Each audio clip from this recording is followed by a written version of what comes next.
नमस्कार. आज आपण बनवणार आहोत पारंपरिक आणि पौष्टिक कुळथ्याची पिठी. साहित्य आहे मोहरी, कुळथ्याचं पीठ, हे तेल, पाणी, हळद, मीठ, लसूण आणि चटणी.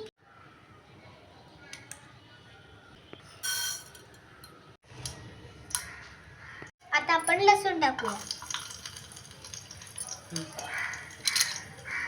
आता आपण हळद टाकूया.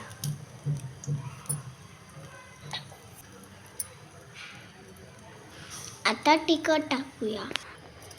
पाणी टाकून उकळी येईपर्यंत थांबूया. आता याला उकळी आली की आपण याच्यात कुळथ्याचं पीठ टाकूया. मगाशी मी सांगायला विसरली होती की पिठल्यामध्ये आपण आमसूल टाकायला.